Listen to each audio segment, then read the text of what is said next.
At the age of 24, she founded Pacifico Inc., which became one of Silicon Valley's most successful PR and branding firms. When both of her daughters went off to college, she pursued an MFA in creative writing. I'm C.W. Emerson, and this is The Older American Poet. Join me for my conversation with poet, essayist, and entrepreneur Mary Pacifico Curtis as we discuss the ways in which family, the physical world, and her own spiritual quest come together in her evocative writing. Mary, welcome. Thank you for taking the time to speak with me before your trip. Really appreciate it. Well, I appreciate talking to you. Good, thank you, thank you.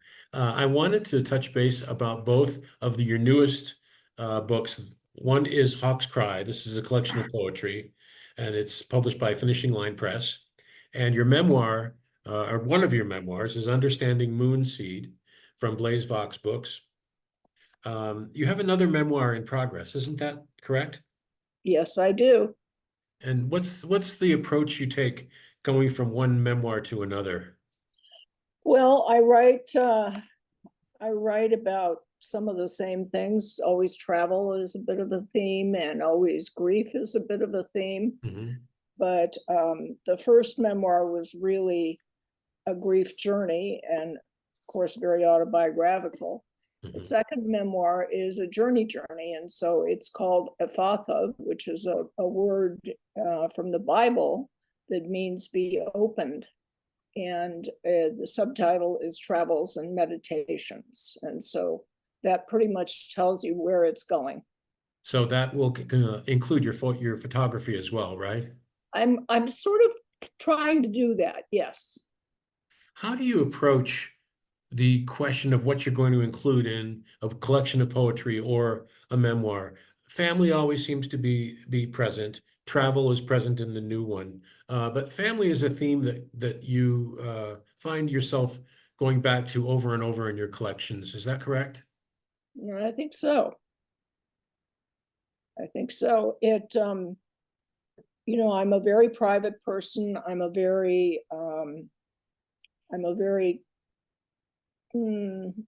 someone not forthcoming, I think. I'm pretty open, but I'm private, and I'm not going to go out and volunteer my life story or be effusive in that way. But on the other hand, I do think it's important to reflect on one's life and to reflect on the people who have shaped you in one way or another. Mm-hmm.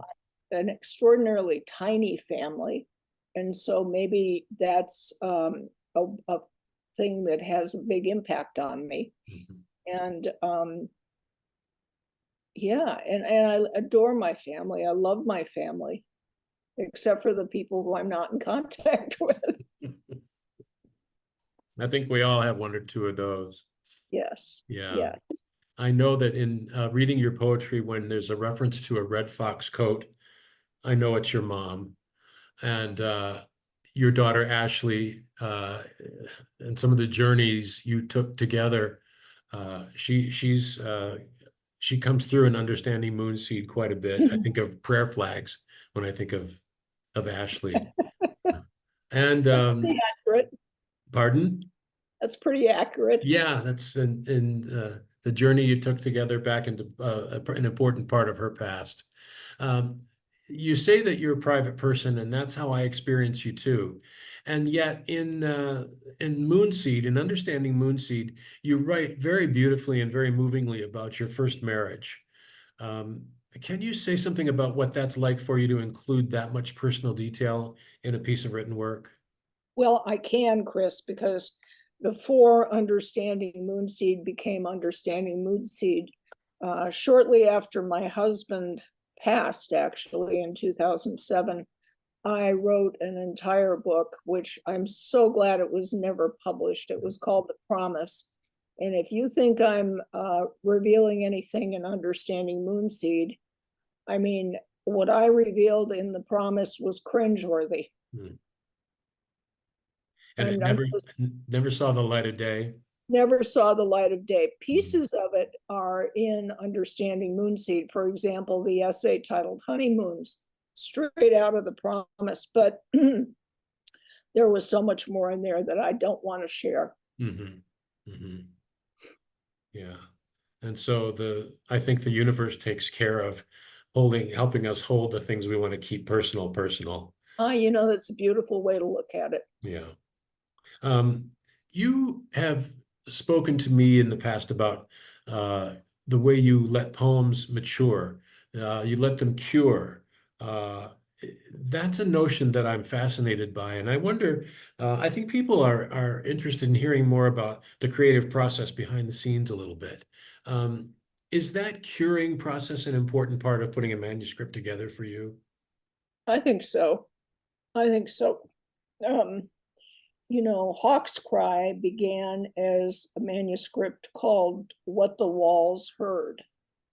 And the premise was the same, that we all inflict little micro misdeeds on one another, and those ripple and expand and become the border conflicts and the racial conflicts and the macro conflicts that we face in our world. It all starts with the self and what we do in our own hearts. That premise never changed between the two books, but first of all, there were quite a few new poems written, and they kind of informed what I was doing. And something happened, which was that there was this little thing called COVID, Hmm. and I got very much closer to the property where I live, and the fact that every morning I would hear these hawks crying and complaining and fussing and hunting and telling the world they were up there and look out for me in their shrill little voices. And they became a clarion cry for all the things we need to pay attention to, that we walk through life just kind of oblivious to. And so, that seemed much more vibrant and much more alive than What the Walls Heard. I think What the Walls Heard will eventually be a poem, but it was a monolithic kind of book title. Hmm. And the metaphor of the hawk is a very interesting one, very powerful one. In an interview online with Sybil Baker, hawks were described as noisy, insistent, brutal, graceful, beautiful. And there's a particular piece of a line from one of your poems in Hawk's Cry that says, "When lesser birds fail, hawks cry." Uh, what can you tell me about the way that metaphor finds its way through the book, the way it's laced through everything? Oh, that's a wonderful question, Chris. And I feel like it's a question that would call forth at least a one-page answer. Um, it's as you read it back to me, when lesser birds fail, hawks cry. It's a real double entendre, I think, or it's really nuanced, because the hawk is preying on the nests of the lesser birds, and Mm, so fail to protect their nests. The hawks cry, but it's not a cry of sadness; it's a cry of victory. mhm. And yet, we as humans should cry when lesser humans fail, perhaps. And so, I mean, I can think about that and just spin off of it in so many different ways. What did you get out of it? Well, what I get out of the juxtaposition of all these different attributes of the hawk is something about your capacity to juxtapose seeming opposites. Um, for example, in other places in your poetry, world events seem to sit almost side by the very personal, the mundane activities of everyday life. And I think that's a skill that I don't have. And it's something that I think you do beautifully all through the collection. Well, thank you. Thank you. I'm thinking specifically of Shepherd, Shepherd. I think that's a poem. You tell me if I'm right about this. You often will write in fragments, and we share first drafts back and forth in our marathons, our poetry marathons. And I see the formation of certain pieces through having that eyewitness to the first drafts. So it could be said, or could it be said, that a lot of your writing begins in fragments, and then the fragments come together into complete poems. Yeah, there's definite truth to that. Shepherd, Shepherd is not one of the poems that came together in fragments. It started out as a sprawling Whitman-esque 3-page poem that was written to a prompt provided to us by Jeffrey Levine for a small session that I was in with him in 2017. And I was so proud of it. It was the first Whitman-esque poem I had ever really written. I was so proud of it. I didn't want to touch it. And over the years, it just got smaller and smaller and smaller and more pointed, and fragments of other poems and other events crept in because it seemed like I was talking about the same thing in several different places, and I wanted to stop doing that. And so as it was getting smaller, it was getting bigger, in my view. And now it's really, I think, one of the very best poems I've written.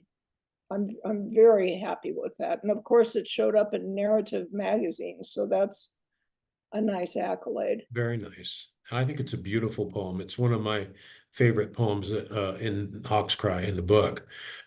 Speaking about Jeffrey Levine leads me to want to ask you about mentors. Who've been and who are the primary mentors in your writing life? Well, I would say Jeffrey and Lisa Gett have been serious ones. Christina Marie Darling has been very influential in her own way. And I have a couple of people who, well, I don't see you as a mentor exactly, but I see you as a huge influence on what I do.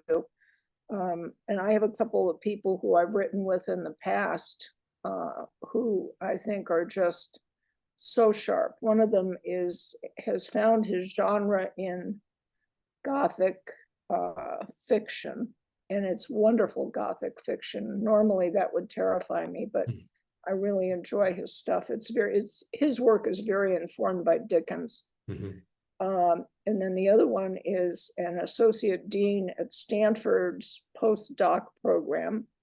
And she doesn't have time to write, but boy, she's smart and she reads carefully, and her comments are always just wow.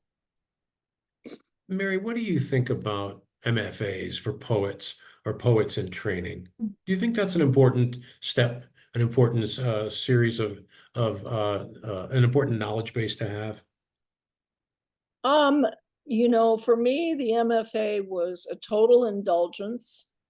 I had 2 girls in college, and here I am at this fussy little school paying money for an MFA, but it was really a decision to channel myself into my craft and my art, and to find out how much I didn't know. And that's exactly what happened.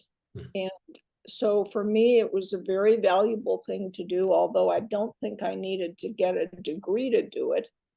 I probably could have done it through community college classes, but I chose the MFA because I'm a bit of a snob and I wanted the pedigree. Unfortunately, the college is now out of business, as so many are going out. Goddard College had a wonderful program, and they're no longer operating. Well, that was out of Vermont, right? Goddard? Right. Yeah.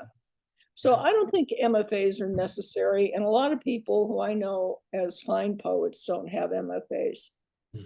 But I do think that they're valuable because they offer a track. Yeah, I'm picking up a lot of the knowledge that I never got without an MFA, and never with a degree in English. I have a degree in psychology, but that doesn't help you much with poetry. And I bet it does. Well, that's probably true. You're probably right. I don't think about that.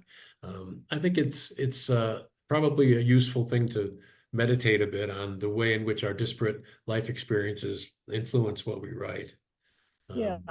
You had a career and still do as an entrepreneur, as a public relations professional. Do those experiences find their way into your poetry in particular?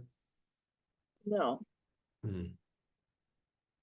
no, it wasn't a particularly poetic life. It was very competitive. It was very deadline focused. It was a race always. It was sort of the opposite of poetry. There was no moment when I would ruminate in the kind of way that one ruminates when writing. Can you say a little bit more about that particular way one ruminates when writing? Yeah, I mean, I'm sure we're all different, Chris. So I'm going to turn the question on you in a minute, but um, I can't write with a big mess around me. I've got to have kind of a clear space, and I don't want people talking. I don't usually listen to music. I can be very irritable if someone interrupts me because I'm on a track, and I find it so hard to stay on that track with all kinds of stuff going on. And so I just have to shut the world out to make my own world more alive. And that's when words are more apt to come. Mhm.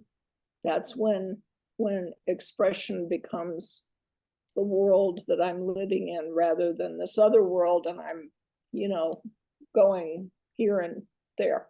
Hmm. That makes sense. That makes What's sense. it like for you? Well, it's kind of strange to realize and to have to admit that I need some kind of a deadline or some kind of a project that I'm writing toward with some sort of expected delivered product. Or I think simply I'm just too lazy to write. Uh, it doesn't happen. I like my life here in Mexico so much, and there's so much stimulation in the course of the day. I've really got to have the diligence that comes out of expected work. So the marathon works very well for me. Or working together with someone on a project, I'm very collaborative, and I like that idea of writing together. Um, Being in communication. It can be a lonely thing to write. And having come out of a profession that also has a certain degree of loneliness, being a psychologist, um, I find I need that communal aspect of things to keep me spurred on and going. Yeah. Mm. Mary, before we end, I'd love to have you read something. And we didn't talk about this in advance. Is there something that you would like to read to give us a feeling about how your work uh, goes? Um, yeah, maybe I'll just read Shepherd, Shepherd, Where Are You, That's since we great. I talked love that. about it. Shepherd, Shepherd, Where Are You? Arab Spring 2011. 1. It was a season cracked open. 2. Flowering honeysuckle, full fragrance of saffron, mint, and thyme. A season of ripe pomegranates and aubergines, olives and figs on shared borders. 3. The people awakened, rose up, raged at tyrants, garbed in uniforms and robes. Gouty and gorged by their plunder, gated and guarded, they fell. 4. Awash in their own blood. 5. It was a time of blinking characters on my four-walled screens. Hawks perched, vigilant. Shepherds slept. 6. I cocooned under a black sky. 7. We are your sheep. 8. Spinning, choking in our own dust storms. 9. A herd without water or fruits of the pasture or peace under the stars. 10. Shepherd, oh shepherd. 11. I awaken as 12. On morning thermals, the red-tailed hawk lifts, sounds his cry. Beautiful. Thank you. Thank you. Mary Pacifico Curtis, essayist, poet, memoirist, friend. Thank you for talking with us today. It's been great. Have a wonderful trip, and I'll see you online. I wish I could see you at Churches in September, but it won't be happening this year. No, it's not happening for me either. Oh. You see the vicissitudes of the poet's life. We never know where we're going to end up. Yeah, too much for this year. Too much to do. Chris, as always, it's just been such a pleasure talking with you. Thank you. Same here. I'm very grateful. Mary Pacifico Curtis. I'm C.W. Emerson, and this is The Older American Poet. If you enjoy and value poetry, please like and subscribe to my channel and share it with others who might enjoy it too. Visit my website, theolderamericanpoet.com, to contact me, find out about upcoming readings, and how to purchase books. Remember, young or old, novice or pro, poetry is for everyone. So join me and let's do poetry together.